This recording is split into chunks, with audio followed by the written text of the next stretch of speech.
ฟังไอ้ชิว่าให้ฟังเด้อยังมาพี่อืมมื้อนี้ไอ้มีข่าวดีมาแจ้งเจ้าเด้อหำเด้อ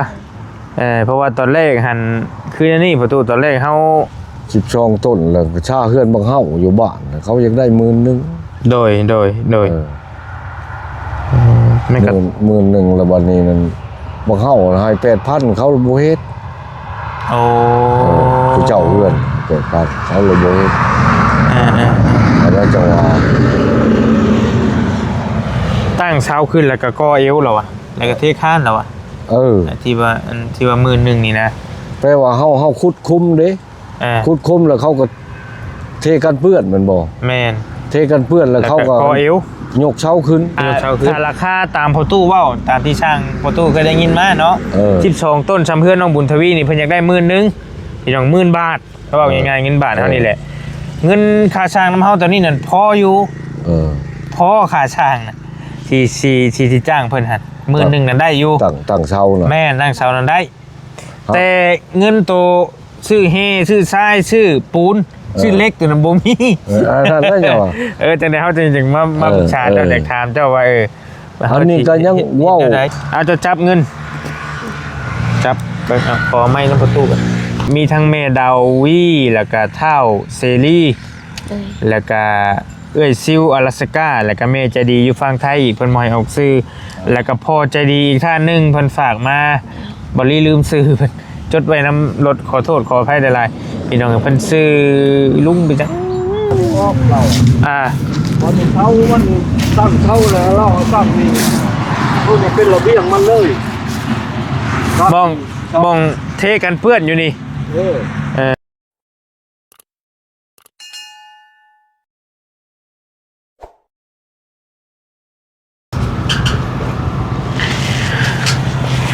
มาพี่น้องมากับทักทายสบายดีพี่น้องสบายดีและสวัสดียามบรรยากาศตอนบ่ายๆนะพี่น้องนะไปสุขคนนะพี่น้องเด้อเอาตอนนี้บอลลี่พี่น้องมาหาน้องบุญทวีกับน้องสายฟ้าเนาะพี่น้องน่าสิพอรู้จักกันดีแล้วแหละพี่น้องบอลลี่เข้ามาแจ้งข่าวดีทางน้องคนก่อนพี่น้องเนาะมีผู้ใหญ่ใจบุญพี่น้องเพิ่นฝากเงินมาเติมมาซอยน้องบุญทวีเพิ่นเติมและมื้อนี้บอลลี่สิมาแจ้งข่าวดีน้องเพิ่นแล้วก็เสียงรถดังจักหน่อยพี่น้องบอลลี่สิมาแจ้งข่าวดีน้องเพิ่นแล้วก็สิมาทำคลิปขอความรู้ความเห็นจากพี่น้อง FC เลยเนาะว่าเฮาสิเฮ็ดจังใดกับน้องบุญทวีต่อเรื่องการช่วยเหลือเพิ่นเนาะเดี๋ยวไปคุยกันกับพ่อตู้พุ่นน้ำพี่น้องเพราะว่าตอนนี้หั่นบอลลี่มีเสาให้น้องเพิ่นแล้ว12ต้นพี่น้องเนาะกึ่งลึงอยู่เนาะแล้วก็มีบล็อกอยู่ประมาณ200ปลายก้อนที่บอลลี่แก้มาให้ด้วยตัวเองอันนี้พี่น้องเนาะแต่สำหรับบล็อกตัวนี้หันบอลลี่คิดว่าก็เอวเทคานมันก็เกือบสิพ่อเขาบอกพ่อกันยังอีกโบลายนะอาจจะได้ซื้อมาตื่มอีกโบลายแต่สิไปคุยน้องๆเพิ่นพูดก่อนกับพ่อตู้ก่อนว่าสิเฮ็ดได้กับสิขอความรู้ความเห็นจาก FC น้ำเน่ว่าสิเฮ็ดจังไดต่อเนาะพี่น้องเนาะการช่วยเหลือน้องบุญทวีเท่านี้พี่น้องไปมาอยู่โฮมพี่เจ้านายเพิ่นมานั่งอยู่โฮมพี่บัดนี้พี่น้องเนาะสบายดีด้วยฮะสบายดีพี่รุ่นอย่างงามนมมืองามไปบัดนี้ไปนั่งอยู่เตียงผู้ไปพี่น้องเนาะมานั่งอยู่โฮมข้อพี่บัดนี้ไม่ไผเอาขึ้นนะสิบ่ล้นทับหัวบ่บ่ได้มีแข้งบ่นี่โตคือทรงที่มีแท้นี่พี่น้องเนาะสบายดีโตมันใบแก่แล้วมันยังไม่ยั้งอันนี้มันจะใช้ได้ไหนบดเอาขึ้นมาสุดท้ายโอ้สุกคักเลยนั่นแหละมันแห้งแล้วมันลบเปล่าหนาวอีกแล้วบ้านเมืองเขาก็เป็นนั่นนี่พี่น้องเนาะช่างเป็นแท้เลยโอ้มึงกว่าลมล่ะพี่น้องเดือน4ยังลมหนาวจ่อยเฉยโอ้ยกินข้าวแล้วป่ะฮัมมียังกินได้ยังกินมานี่ต้มไข่ไก่กินไก่มันไข่บ่มันปลาอะไรอย่างนี้ไก่จังหังเพื่อนอย่างว่าไข่จังหังบ่บ้านเฮา พี่น้องเขาบ่เวียดมาหาบ่เวียดบ่ต้ากันแล้วออกเมื่อโหได้คุยกันอยู่น้อยหนึงกินพี่น้องไงเป็นออกเมื่อแล้วเนาะติดใจ อย่างนี้เราดินแดงแล้ว โอ้บ่จะเอามาถมนี่บ่ เดี๋ยวมาโทษมัน10 หลบเด้ บ่เตียงเพิ่นบ่ทันอยู่บ้าน เนาะ เพิ่นสิเมื่อไว้แท้บ่ล่ะ ไหน เพิ่นพาวแท้บ่อันนี้ว่าเรื่องถมดินพี่น้อง อย่างว่าแล้วเพิ่นเรียกว่าบ่เตรียมยัง บ่เตียงอยู่เชฟโปนหูอยู่เชฟโปนหู เพิ่นมาเช่านี่เพิ่นว่ามือฮื้อเด้อสิเอาดินมาของขอไปติดต่อน้ำล่างเด้ ได้แล้วว่าน้ำบ่งน้อยจักบ่เบิดบ่อีจักบอกเพิ่นเด้อมืออื่นเข้ามามื้อนี้น่ะเขาแล้วเพิ่นเข้าสิมา มื้อฮื้อบ่โต มื้อนี้วันที่เท่าไหร่ล่ะ มื้อนี้วันที่18 8 19ที่เรียกวันที่เช้าครับว่า วันที่เช้า วันที่เช้านั่นบ่เตียงมาอยู่มาแต่พุ่นแล้วแต่ว่าช่วงเช้าหั่นชุมเฮาสิไปขึ้นเฮือนที่เฮาช่วยเหลืออยู่บ้านดงบางยางหั่นขึ้นเฮือนสเตลเพิ่นสิมาช่วงจักโมงล่ะบัด เราเลยรับบ่ได้ก่อน เอาในนี้เป็นคันเป็นมื้อฮื้อเลยอาจจะเป็นให้เพิ่นมาช่วงสิสวยๆแน่10โมงบ่หรือ11โมง11โมงหาเที่ยงสินะ มันก็สิโมงนั่น หรือมองบ่าย เพื่อเขามามื้ออื่นแล้วเขาก็สิ ท่านกันชั้นว่าน่ะท่านอยู่ เอาดินเอายัง พอช่วงเช้า8โมง9โมง10โมงน่ะเฮาสิไปขึ้นเฮือนเขาอยู่บ้านดงบางยางจุมเฮาซอยเรือเพิ่นเฮือนเพิ่นแล้วเราสิไปขึ้นบัดนี้นะมาอยู่อันนั้นบ่เตียงมาอยู่ที่ซาวโอเคแม่นแล้วได้แล้วได้อยู่โดยที่ซาว เขามาแล้วก็ให้เขามาถอดแล้วให้เขายุ่งเลยนะ 600บ่ตุโอเคพอดีแล้วคันนั้นก็สิได้นี่กันเลยเบิ่ ให้เขายุ่งเลยนะแป้งเลย ได้พอดีแล้วบริสิมาคุยเรื่องนี้น้ำพอดีพี่น้องไอ้เบิ่งกันเด้อมันสิล่มบ่หำเจ้าว่ะก็ง่ายสิล่มบ่ ก็เล่นเนี่ย ฮะ ก็เล่น ก็เบิ่งก่อนแต่มันสิปิวบ่อ่านใช้ผ้าเบิ่งดูมันเห็นอ้ายมันเห็นท่วมบนหัวอยู่บ่เห็นเบิดบ่งามอยู่บ่ ถือกระเป๋าใหญ่นี่มาเลยพี่น้องเอ้ยนี่งามบ่กระเป๋านี่เอามาโชว์น้องบุญทวีกันจะเห็นอยู่ไส กระเป๋าเอ้ยเป็นฝากมาให้พี่น้องพี่น้องเป็นให้ฝากมาให้ใส่โทรศัพท์พอดีแล้วสิมาเว้าเรื่องอันนี้น้ำพอตู้เลยอยู่พี่น้องเรื่องซ่านน้องเพิ่นนี่แหละว่าเฮาสิเฮ็ดแนวใดต่อฟังง่ายสิเว้าให้ฟังเด้อยังมาพี่มื้อนี้ไอ้มีข่าวดีมาแจ้งเจ้าเด้อหำเด้อเพราะว่าตอนแรกหันคืออันนี้ประตูตอนแรกเฮาคือเฮาเว้านํเจ้าหั่นแหละเฮาเงินเหลือจากซื้อเสาหั่นเฮาสิซื้อบล็อกมาไว้ให้เดี๋ยวมันเหลืออยู่2 ล้านไปปลายหั่นแหละตอนแรกเฮาว่าสิซื้อบล็อกมาเบิดเลยเอาไว้ให้น้องเพิ่นเบิดเลยแหละบัดนี้แล้วมีผู้ใหญ่เพิ่นฝากเงินมาเติมอีก2 ล้านปลาย2 ล้านปลายท่านนึงแล้วก็อีกล้านเก้าอีกท่านนึงหรือว่าประมาณ 3,000 บาทเพิ่นฝากมาเติมทานหนึ่ง 3,000 บาททานหนึ่งประมาณเป็นเงินกีบ2 ล้านปลายพี่น้องเลยแล้วบัดนี้แหละเฮาก็เลยมาคิดว่าหรือว่าสิเก็บไว้เป็นค่าสร้างให้ตั้งเสาเทคานให้น้องเพิ่นบ่หรือว่าแนวใดจังว่าบัดนี้แหละเฮาอยากมาปรึกษาหรือว่าถามพ่อตู้หน่อยสมมุติว่าเฮาจ้างเพิ่นให้เพิ่นตั้งเสาเทคานให้เพิ่นเอาเท่าใดอยู่พี่ก็บ่จักแล้วมันยังบ่ได้ถามฉางเขาคันว่าสิเจ้ามาแล้วก็เขาว่าอยากหาฉางอยู่แถวนี่สิโทรให้มันมาเว้าล้มกับที่เจ้าเองอันนี้ก็บ่จักบ่อยากถามคร่าวๆว่าเพิ่นสิเอาเท่าใดหั่นน่ะสมมุติว่าค่าสร้างหั่นน่ะเพราะข่าวจะเก่าเถิดพี่น้องบ่เฮ็ดแต่เก่าเพิ่นเฮ็ดเท่าใดประตูพอฮู้อยู่บ่ ตั้งเสาเทคานบ่ได้ใช้บ่ได้มุงได้หยังติบ่ได้มุงแล้วตั้งเสาเทคานอย่างเดียวนี่นะ จักเห็นเฮือนบางเฮาเขาอยากได้10,000นึงจักเสา12เสาเพิ่นอยากได้10,000นึงเพื่อนที่ประตูเคยเห็นผ่านมาเฮือนอยู่บ้านน่ะบักเดียวมันเด้อ จะ เป็นช่างพี่น้องเจ้าเองบ่ โบแล้วช่างในบ้านเนี่ยนะ เพิ่น12ต้น เนี่ยพ่อตู้ว่าก่อนก็ได้พ่อตู้ว่าก่อน 12ต้นแล้วก็ชาเฮือนบางเฮาอยู่บ้านเขายังได้10,000 โดย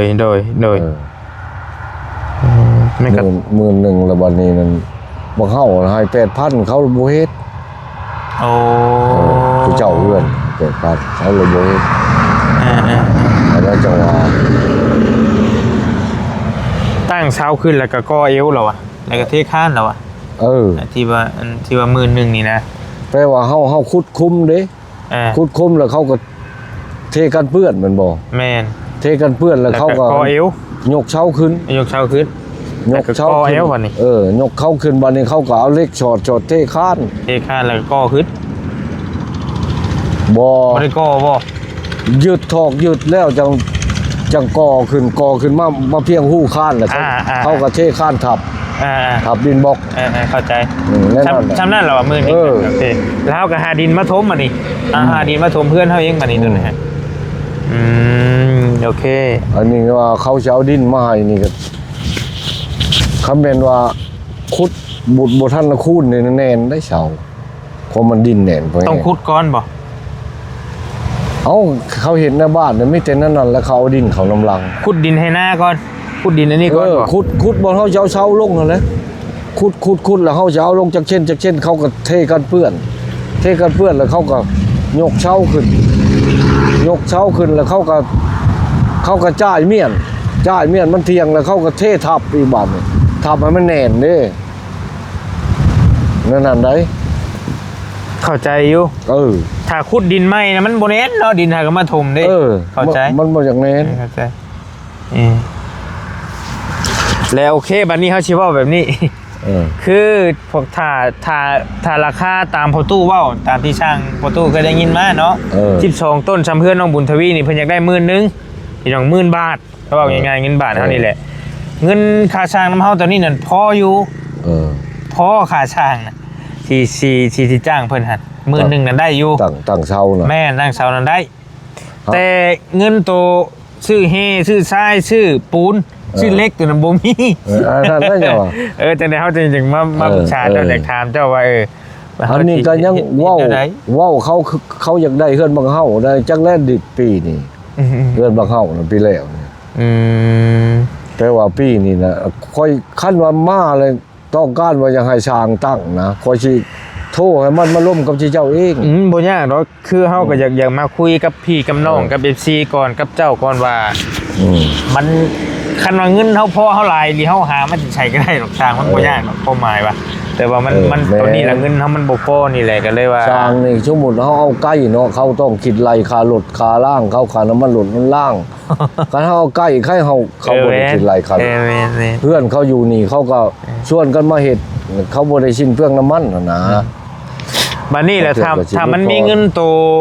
ซื้อเฮซื้อทรายเฮทรายมันก็ใช้บ่หลายดอกพี่น้องเอ้ยเฮาถอกหยุดเด้แต่เบ็ดเฮาถอกกันเปื้อนเนาะบ่ให้มันล่มลงนะประมาณ5เช่นหรือ8เช่นเทจะคุ้มมันนะโดยเฮาขุดคุ้มแล้วเฮาก็เทตัวนั้นก่อนโดยเทตัวนั้นแล้วบัดนี้ก้าวว่า3มื้อผู้ใดมันจังแข็งเฮาจังย่อเช้าได้3มื้อหรือ4มื้อมันแข็งบัดเนี่ยเขาย่อเช้าขึ้นตั้งแล้วเขาจ่ายมันเที่ยงแล้วเขาก็ก้อยปูนเททับอีกเททับอันตีนช่างมันดิโดยคำบ่เททับต้นนั้นมันก็โง่ยแล้วเหือนแม่ว้าเร็วอีนี่ดิโอ้ลมแห้งอีนี่พี่น้องเอ้ยว้าวพื้นโง่ยหรือโง่ยนะก็โง่ยแล้วก็โง่ยไปน้ำเลยบัดนี้ก็เอายังมาทับก็จะหายังไม่ให้ดูครับได้แล้วบ่ล่มบ่มีล่มบาดนี่เปิดงัดไว้นั่นนี่เลยกระทั่งบ่ไปก็คือสิบ่ไปดอกบาดนี่เห็นปึกเลยเอ้าจักว่าฮอดชัยแหละกินนี่พี่น้องเอ้ยกำลังเข้าเรื่องเข้าเล่าลมหมดว่าฮอดเฮฮอดชายว่าฮอดเฮฮอดชายเนาะคันว่าเฮทรายยางลากเครื่องรถนี่กัดน่าสิพออยู่พี่น้องตั้งเสาเทคานซื่อๆนี่เอาตั้งมันแม่นเฮตีนช่างมันทับตีนช่างโดยเฮเครื่องรถบัดนี้ใช้เครื่องรถปูนบัดนี้กอขึ้นมาบัดปูนกออีได้บัด ปูนเขียวกอขึ้นมา คอเอวมันฮัด กอแอวขึ้นมาเพียงหู้ข้านแล้วเขาก็จะมีเล็กได้บัดนี้แหย่หู้ข้านมันจะเทข้านได้ ปูนนี่ก็ประมาณสัก10 สอบนี่ก็น่าจะได้อยู่นะเนาะ มงนั้นนะ ประมาณ10 สอบประมาณ10 สอบบริไลไป กอแอวมันก็บ่สูงดอกคน บ่ได้สูงบ่ได้ เขาว่าเอาลง30มันก็ยัง40เซนนึงเด้อันนี้อันหู้ข้านมาเบิด ของมันมีแต่70เด้เอาลง30ก็ยัง40เบิ่งบริสิไล่ไป ตั้งแต่ดินอันนี้ขึ้นเมื่อยัง40เช่นนั่นก็มงช่องก้อนนี่แหละ40เช่นเดี๋ยวมัน20เช่นนาดินบล็อกทางใหญ่มัน และอันบล็อกที่เฮาสร้างมานี่ประตูพ่ออยู่แล้วพ่อบ่เอวก็เอวมันนี่ซื่อนะ200ปลายพ่อคือพ่อ บ่พอกันเล็กน้อยเนาะขาดอีกเล็กน้อยตอนแรกหั่นเฮาคิดนะนี่เฮาว่าสิซื้อบล็อกมาให้น้องเพิ่นเบิดเลยแต่เฮามาคิดว่ามันเกิดเอามาไว้แล้วมันตกเหี้ยเสียหายซื่อเบิดเลยมันสิบ่คุ้มให้คนมาลักมาหยังไปหั่นน่ะเลยก็เลยเฮาก็เลยมาคิดว่าเงินในเมืองเงินมันก็เริ่มสิพอค่าสร้างเลยหั่นนะเฮาก็เลยว่าเฮาอาจสิเก็บไว้เป็นค่าสร้างอาจจะดีกว่าพี่น้องเอ้ยเนาะอันนี้รัวพี่น้อง FC พี่น้องผู้ใหญ่ใจบุญเพิ่นมีความเห็นอะไรก็ส่งมาบอกกันเด้อพี่น้องเด้อแต่สำหรับส่วนตัววอลี่เนี่ยคิดว่าสิเก็บไว้เป็นค่าสร้างน้ำน้องเพิ่นหรือว่าได้ใดพี่น้องว่าได้ใดก็จะว่ากันหรือว่าถ้ามีสมมุติว่ามีผู้ใหญ่เพิ่นสมทบมาเติมมีเฮมีทรายมีเล็กมีปูนแล้วก็เฮาอาจจะดำเนินการได้เลยตอนนี้คือน้องบุญทวีหั่นนะถ้าว่าในเงินในตอนนี้อาจจะได้อยู่ค่าสร้างแต่ว่าเพิ่นอาจจะเว้ากลัวหันกับบ่จักอีกฮะตอนนี้ก็ได้ก็ถ้าเพิ่นว่าเพลงก็ต่อเพิ่นเนาะต่างซอยกันซอยลูกซอยหลานนั่นแหละนี่ก็แต่เฮาก็ซอยเหลือเด้ว่ามื้อนึงนี่จะเฮ็ดให้ข่อยได้บ่ตั้งเสาเลยเทคานนี่จังซี่นะก็พาเช่าขึ้นก็บ่สูงดอกคงแนวมัน40เซนแม่น3โมงก็น่าสิได้อีดอกพี่น้องเนาะแต่ว่าหลักๆตอนนี้หันเฮายังเหลืออยู่หั่นแหละมันสิประมาณจักพันที่ซื้อจังสิพอเบิ่งกันเด้อบ่รีบเบิ่งเฮซ่ายังละครึ่งมันเท่าใดดิจักรถเท่าไหร่รถฮอนด้าเห็นบ่ฮะก็บ่ต้องเอารถใหญ่แล้วรถน้อยๆนี่ประมาณยังละครึ่งแนวละครึ่งบ่ประมาณล้านปลายนี่แหละเอ้าคิดว่าขนาดสิประมาณล้านปลายเกือบประมาณ 2,000 กว่าบาทเอ้าประมาณ 5,000 เอ้านี่บ่ได้ไล่แต่บ่ได้เองนะไล่ง่ายๆเลยพี่น้องเอ้ยมันก็ได้เสร็จเอาว่านี่ใช้ปูนแดงเท่าไรใช้ตู้เดี๋ยวนี้70หาบ่หรือ80มันก็น่าก็ซื้อ80บ่ครับสอบ180,000ปูนแดงแหม10,000เล็กเอาต่อปูนแดงเล็กก็เส้น180เขาเล็ก10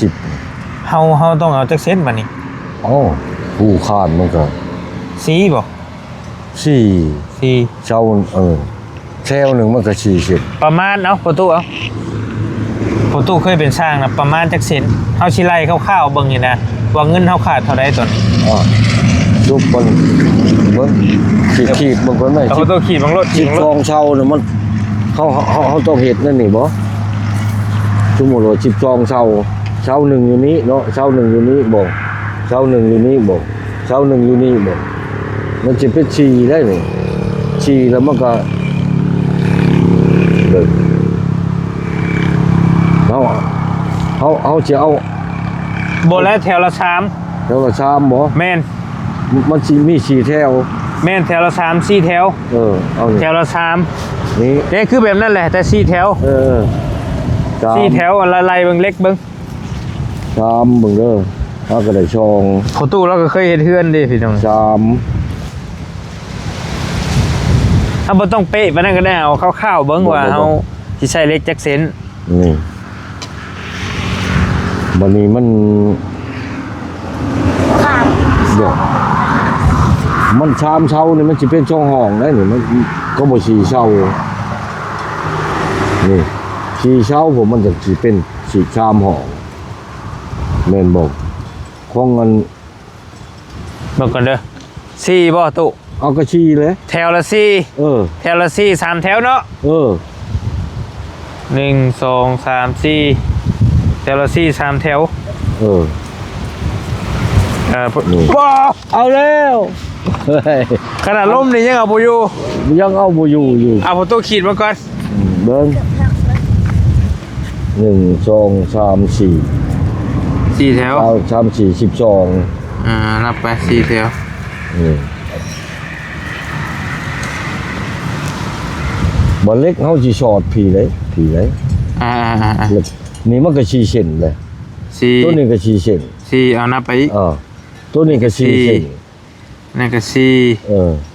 4 8 16เซน 16 ยาวพี่อีกดิ บ้านนี้มาตัวนี้อีกเด้อบานนี่ อันนี้ก็ อืม 4เอ้า มาตัวนี้ นี่ก็ ตัวนี้ก็ชี 4กลางอีกบ่ กันว่าจิตมันก็ต้องที่นั้นเลยขาดชี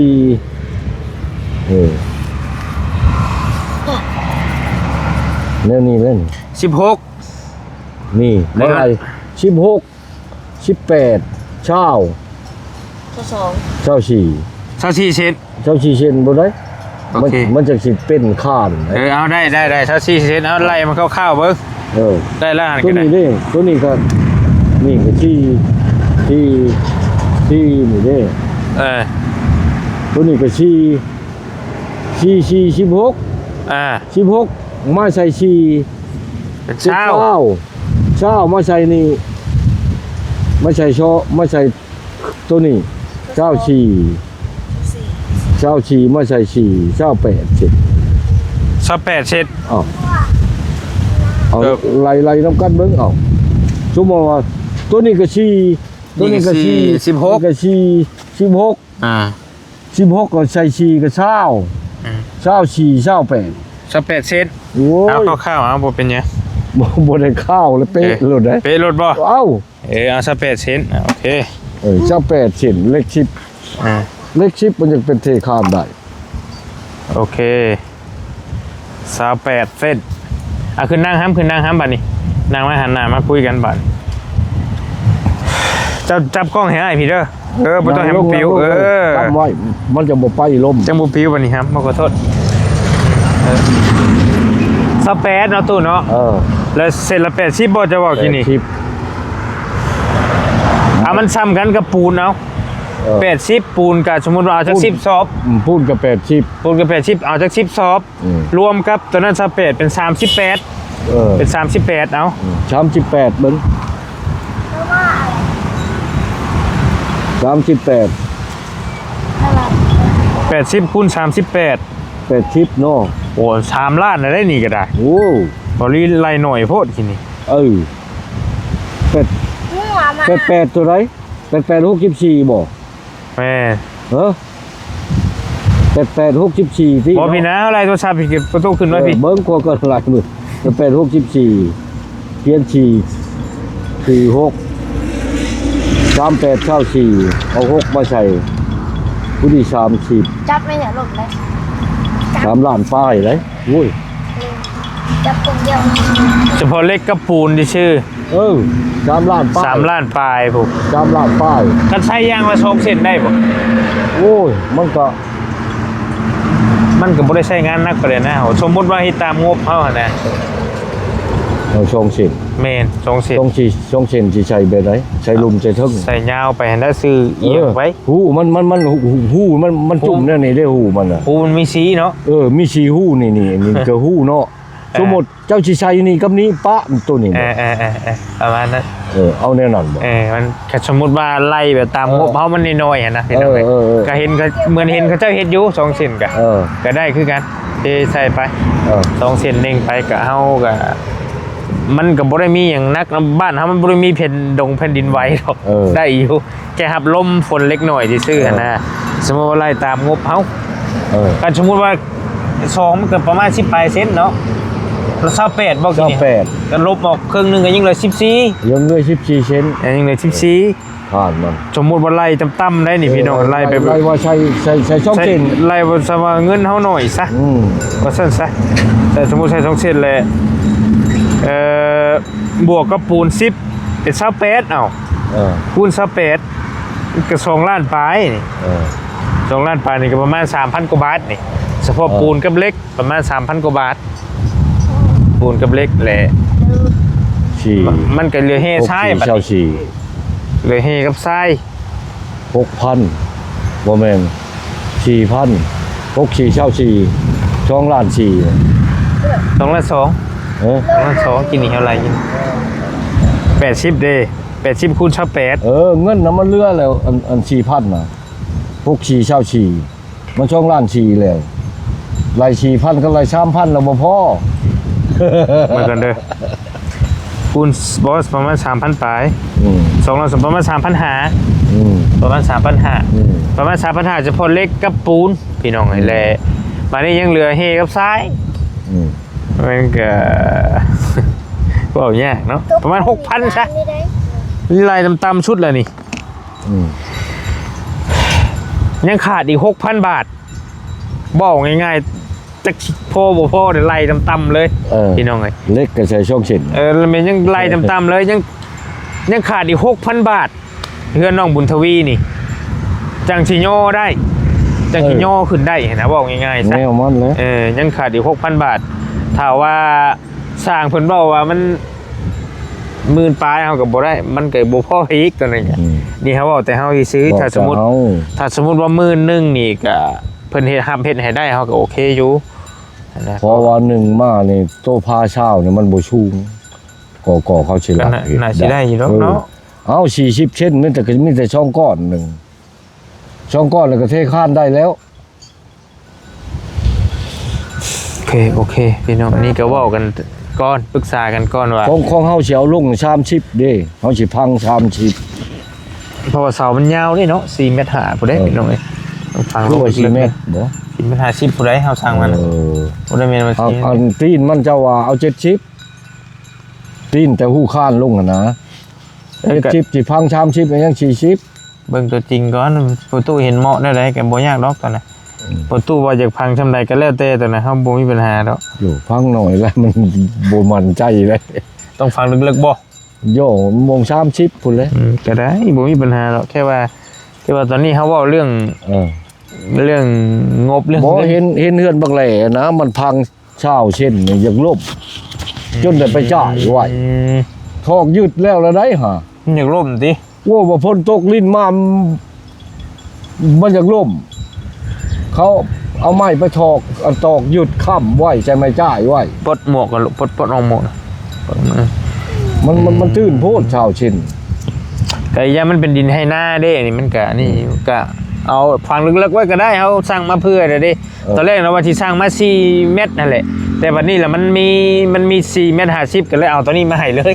ตอนนั้นหั่นนะก็ดีแล้วเพื่อไว้ฟังลึกๆเอามันจังแน่นนะก็มาคุยกันพี่น้องแล้วก็ยังเหลืออยู่เรื่องเงินซื้ออุปกรณ์นั่นแหละบัดนี้แต่เงินนำบ่เตียนก็มีอยู่ 6,000 แต่สิว่าถมดินตัวน่ะถมดินก็จักสิพอหรือบ่พอบ่พอก็เอาสำนั้นก่อนเลยเนาะ36 30รถนั่นแหละเอาก่อน 30 มันก็นี่แหละมันก็บ่ได้นี่ปานใดติยังมีก็ได้น้ำก็บ่ได้ท่วมบ่ได้หยังติแต่เก่าก็ได้เนาะ เว้ยเฮาก็เป่งงอกบ่ยากดอกน้ำ ไหลลงคลองเลยเนาะมันอยู่มีค่อยอ ถ้า ยู่ บ่มีคันมันก็แห้งแล้วเลยเฮาก็เป่งคันหน้า พี่น้องเอ้ย วันนี้ลูกน้องเพิ่นมานำเบิ่งน้ำเพิ่นว่าให้คืนดินนะให้มันถึงขั้นตัวนั้นขั้นตัวนี้เราบ่ถึงกระยะเพิ่นว่าเพราะว่าเอาตัวนั้นเฮ็ดข้านขี้ดินเลยนะข้านขี้ดินบ่อยากให้ขี้ดินไหลออกนะเราว่า ก็ดีแล้วจะว่ากันตัวนั้น ทั้งนี้นั้นมันบ่อยากถึงแล้วกระยะเราอ่ะแล้วมันนั้นเฮาเป่งออกได้เรา แม่นอยู่ เพิ่นมาเบิ่งน้ำ มันแปลงหน้ามองว่าพี่ ถ้าว่าให้มันอยู่ระหว่างกลางมันสิลุบทั้งนั้นลุบทั้งนี้เน่ก็ดีแล้วให้มันติดทั้งคันหน้าตอนนั้นเลย ติดคันหน้าบัดนี้ย่อเช้านี่ชั่วโมงย่อเช้าขึ้นให้มันให้ผู้ที่อันคันหน้าเนี่ยเป็นชั่วโมงว่าจังซี่เนาะชั่วโมงว่าเช้าอยู่นี้คันหน้าอยู่นี้แปลว่าผู้ที่เป็นชายค่าตกใจนะก็ว่าชายค่าเอื้อนกัน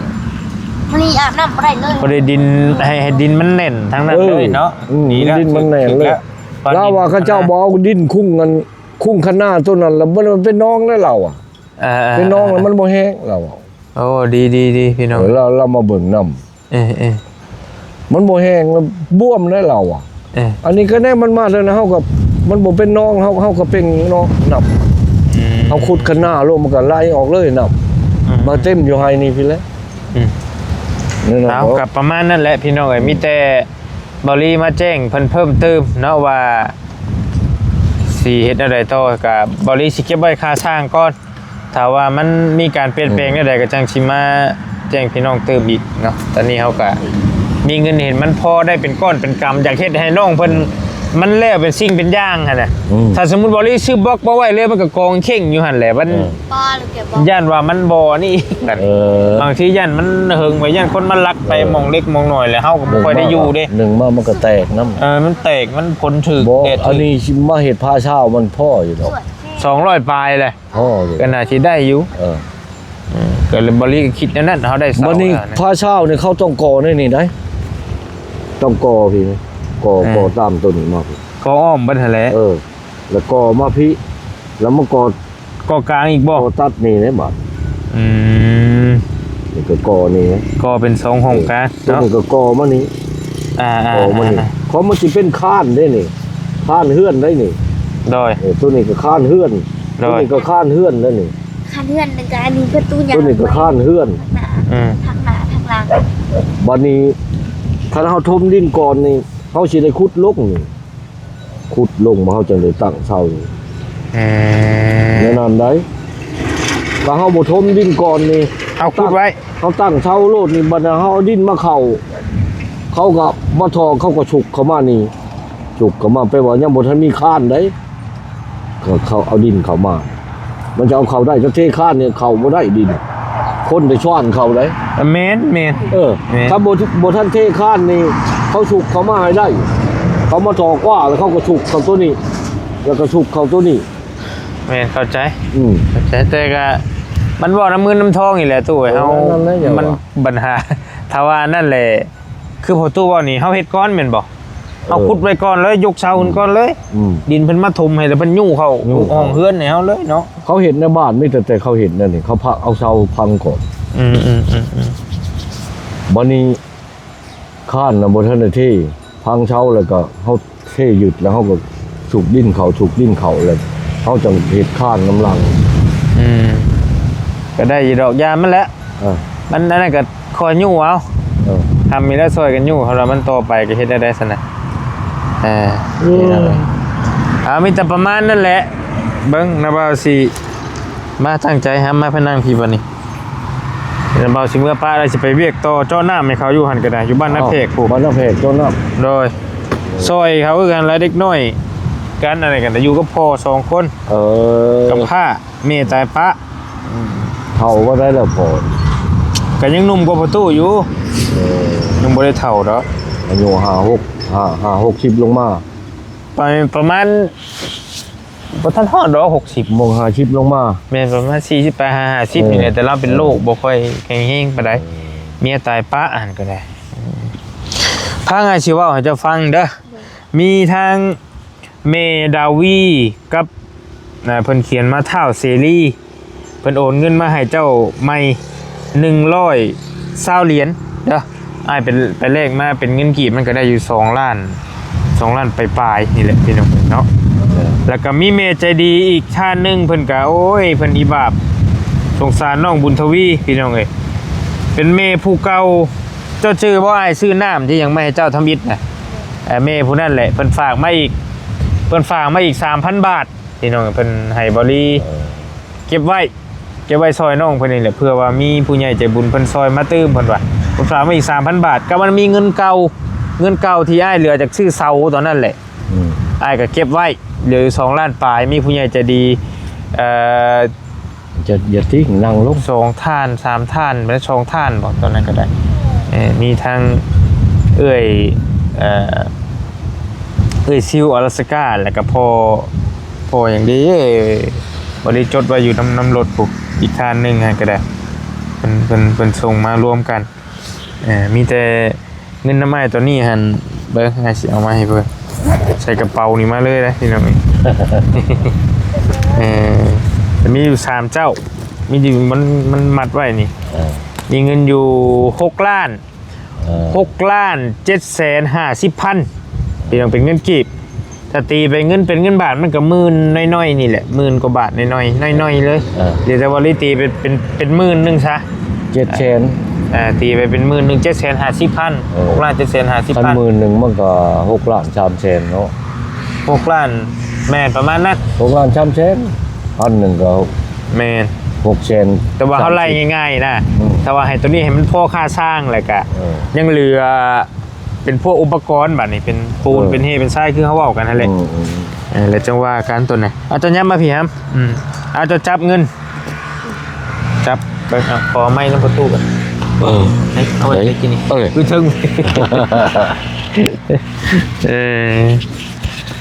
โอเค ใช่ อาจจะให้เจ้าขอบบุญขอบคุณเพิ่นเด้อมีทางเอาเจ้านมมือก่อนมาประตูนมมือนำกันเด้อมีทั้งเมดาวีแล้วก็เท่าเซรีแล้วก็เอ้ยซิลอลาสก้าแล้วก็เมใจดีอยู่ฝั่งไทยอีกเพิ่นบ่ให้ออกซื้อแล้วก็พ่อใจดีอีกท่านนึงเพิ่นฝากมาบ่ลืมซื้อเพิ่นจดไว้นำรถขอโทษขออภัยหลายๆพี่น้องเพิ่นซื้อลุงไปจังแต่อ่านไปได้เลยในคลิปก่อนๆบ่เป็นหยังมีแต่ว่าผู้ใหญ่ใจดีเบิดทุกคนเด้อให้เจ้าขอบใจเพิ่นว่าที่เพิ่นมาซอยลูกหลานเอ้านบมือแล้วเว้าขอบคุณเด้อ ผู้ใหญ่ใจดี ผู้ใหญ่ใจดี บัดสุคน บัดสุคน ที่ซอยน้องบุญทวี ซอยน้องบุญทวี ให้เจ้าร่ำเจ้ารวย ให้เจ้าร่ำเจ้ารวย ให้เจ้าอยู่ดีมีแห้ง ให้เจ้าดีมีแห้ง ปรารถนาสิ่งใด ปรารถนาสิ่งใด ให้เจ้าได้สิ่งนั้น ให้เจ้าได้สิ่งนั้น สมความปรารถนาเด้อเอาสาธุโดยมันยืนร่ำรวยขอบใจได้หลายมาบัดนี้อาสิเก็บไว้กระชับเงินเจ้านี่แหละไว้ซอยชุมเจ้าอาสิเก็บไว้เลยเพิ่นก็ต้องปรึกษากันใหม่บัดนี้เฮ็ดได้ใดพี่น้องกันแยกไว้ต่างหากสิทุบแตก ยังบุญมีไผมาแจ้งข่าวดียังเจ้าตื่มบ่จ้า บ่ เฮ็ดได้เนาะประมาณนั่นแหละยังเหลือประมาณ6,000 บาทแล้วเฮาจังสิตั้งเสาเทคานให้น้องได้ ตั้งเสาเทคานเลยท่านบ่มีไม้มีตอกกระยุดก่อนเนาะแม่นอันนั้นแหละเฮาจึงอยากได้ให้มันเป็นย่างๆไปนะตู่คิดไปก็ได้สิมันโอเคเฮาตั้งไว้แล้วก็เฮาเอาดินเอายังเข้ามาถมให้มันแจ๊บแล้วมีเงินเราก็จังซื้อไม้แล้วก็จังมามุงราคาอย่างไว้บัดนี้นะแล้วก็จังก่อจังหยังก็ว่าไป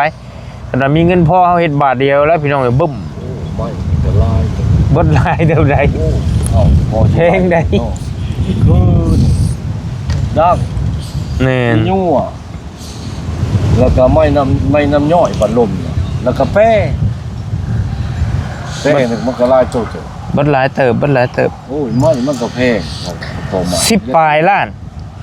อันนั้นแล้วอย่างว่า ประมาณ10ปลายล้านกันหลังใหญ่ๆเนี่ย20ปะเป็น20ล้านแต่ว่านี่เฮาเฮ็ดไม้หลังคาซื่อมันก็หลัก10กว่าล้านนี่แหละได้อยู่ได้ประมาณ10ปลายล้านนี่ได้อยู่พี่น้องประมาณนั้นเฉพาะชุดไม้แต่ว่าอยากให้มันเป็นแล้วเป็นอันเป็นย่างไปนะเพราะว่าบล็อกเขาก็มีละเด้เสาก็มีละเด้แสดงว่าจะก่อเอวเทคานไว้ให้น้อง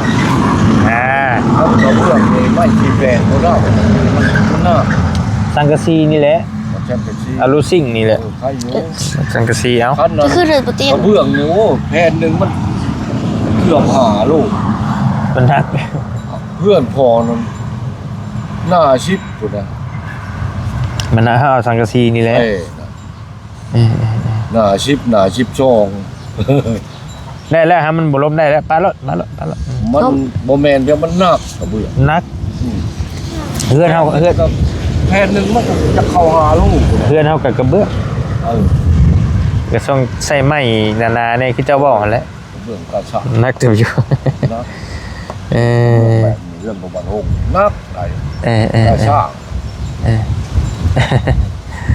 เพื่อนพอน่ะมันเลื่อนบ่แล้ว ก็คือเห็นนั่นแหละเนาะ พี่ช่องพันชิปโอยช่องพันชิปชามคือ คันว่าพอตู้เราคันเรายังแข็งแห้งก็ให้เราเฮ็ดสมมุติว่านี่เฮาสมมุติสิดอก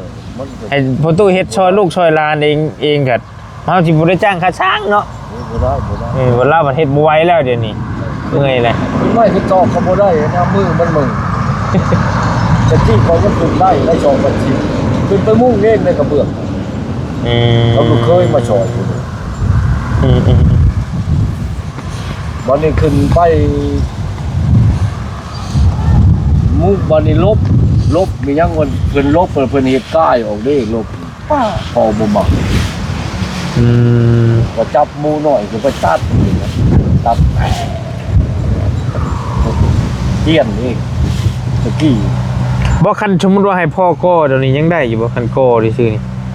โอ้ย ก็มันอยากเมื่อยเลยเนาะมันบ่อยากไวเนาะ มันบ่อยากไวไอ้สร้างเข้าใจ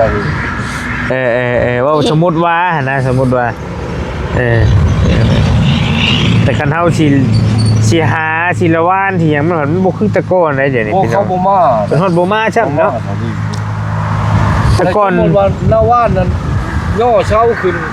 เขาย่อเช้าแล้วเขาหนีโลก ในอื่นเพิ่นบ่เฮ็ดให้ พอได้ตั้งน้ำทองน้ำเทียนจะสร้างเลยแต่ว่าเขามาซอยอยู่เนาะ บ่เติมแม่นแล้วแต่หาเสาเขาต้องย่อต้องหาอยู่แล้วมาย่อเสาเนาะ ย่อเช้า ต้องหลายคนเด้ เอาย่อแล้วเขาตั้งขึ้นปุ๊บแล้วเขาจ่ายปุ๊บ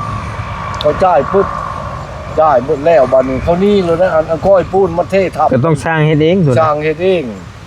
ของเขาหาหลีมายังได้ห้องตีนเช้ามันเขาก็นำเทียงเขาก็มาเปะแต่เขาก็โต๊ะหันโต๊ะนี่ดีเขาก็ตอกเขามันเทียงแล้วเขาก็ก้อยปูนทอกหยุดแล้วบัด เขาก็ปะ ชามือสีมือเมื่อนั้นมันจะแข็งบักแหล่นั่นคือพอเห็นเงินบักแหล่นึกว่าเขาว่ามันสิเป็นที่ช่างไว้เองว่ามันลึกมันคือเขาพังลักหัวเลย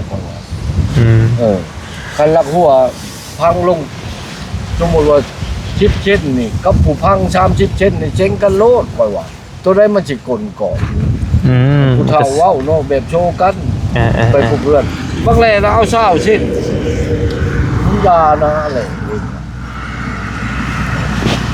บ้านนี้คันท่านใจคือใครแน่มันจองทั้งถึงนำบ้านนี้บ่ท่านใจคือได้เจ้าก็บ่มีงบใช้เงินตะน้อยบ้านนี้ห้วยฝนตกมาย่ามพ้นลิ้นตะเก่าตะชิปมันไปเราได้บาทมันหนักถึงเลยคันเฮาเอาขึ้นไปแล้วเฮาถอกหยุดแล้วถอกหยุดแล้วเฮาบ่อผ้าเช่าเฮาเทข้านแล้วเฮาใส่คือไว้โอ้โห โอ้หลายรอบแท้ดิ ตกใจเลยว่ะ เอาเทคะเอาใส่คือแล้วก็ใครเนาะมันจองทั้งคืน โดยโอเคมีแต่นั้นแหละตู้เด้อได้ก็เฮาจังสิมาหาไม้ไปเลยได้ก็ได้ไปเอาหมักโมนเราได้ไปเอาข้าวต้มขนมไปมาสู่ประตูกินเลยสิเมื่อป้าก่อน เป่า ตู้ดินนั่นมื้อวันที่20เลยดิ ตัวดินมัน ให้เข้ามาหรือบ่ เดี๋ยวเฮาสิส่งบอกน้องบุญทวีเทื่อนึงเฮาสิถามบ่เตียงก่อนเด้อว่าเพิ่นพร้อมบ่มื้อที่20หั่นน่ะ ยันว่านั่นเลยจ้ะยังให้เจ้ามาแล้วคันว่า โอ้มา บ้าน มัน กระติดติด มันก็ต้องมานำกันหั่นแหละ ลายแมงมุม มานำกันลายสปู ก็ ดิ ต้องมาหั่นแหละแต่ว่าเนี่ยได้เฮาสิส่งบอกบักหำดอกไปเลยบ่ยากดอก ได้น่ะเขามาบอกเจ้า นู่นดื้อลูก เอาปิวแล้วเพราะว่าเขาสิคนดินเอามันดินมาถมอยู่นี้พี่น้องเฮ็ดให้เพื่อนให้น้องเพิ่นอยู่ระหว่างนี้เนาะติดกับไหหน้านี้ เราเว้าได้นี่เล่าว่า อู้ย จะขาเจ้ามาคือมันมื้อหน้ามื้อหน้าจะเขาอย่าเฮ็ดเรื่องทั่วเราอ่ะเขาจะพานี่ออกเราวันนี้เขามันตั้งเขาแล้วเราตั้งนี่พวกนี้เป็นระเบียงมันเลย มองเทกันเปื้อนอยู่นี่เขาแต่เขาวันนี้นั่นคนพูดดิ้นเขาก็พูด อุ้ย เขาดิ้นเป็นขาดเลยเป็นขาดดิ้นลอยดิ้นไรออก โอ้ยน้องมะนาว ตัวนี้มันเขาจะเอาหอดเขตได้แล้วมันบกเครื่องบุกกระยามัน เมน สมมติเขาต้องแทกเบิ่งว่าแต่คานีไปนะมันชีหอดใช้เหือนนะเขาจะห้อง1 จักเม็ด เฮาสิเฮ็ดจังเม็ดคูณจังเม็ดก็จังแล้วมันได้จังมาปรึกษากันตัวน่ะ บัดนั้นแล้วเขาจังสมมติว่ามันสิถึงจักเม็ดเลยฮะมันเรือไปทางนั้น ให้มันเหลือทางนั้นเอาเฮือนมาชุดดูพี่ ชุดพี่ ได้โอเคผมมีปัญหาตัวน่ะแต่ว่าหันหน้าพูดแล้วพี่น้องหันหน้าออกทางพุทธ หันหน้าออกข้าง หันหน้าออกทางอยู่แล้ว เนาะ เนาะ เรื่องบนห้องนั่นแหละ เห็นแบบนั้น เอ หนาวไปนั่นนะเออ ลุง เออเออ แอบบอก โอเคเอาละจังว่ากัน เจ้าดิเลือดเจ้า แบบนั้นเนาะหันหนาวพุทธ เจ้าข้างกระนู้น เป็นหนาวถนน เสาไม้ดิ เสาไม้บ่เราเห็นน่ะ เสา เออ เสาไม้กับเสาปูนน ทั้งไม้ทั้งปูนติ ำสลับกัน ก็ได้คือกันได้ ข คือกัน องเราสิใส่ผ้าใหม่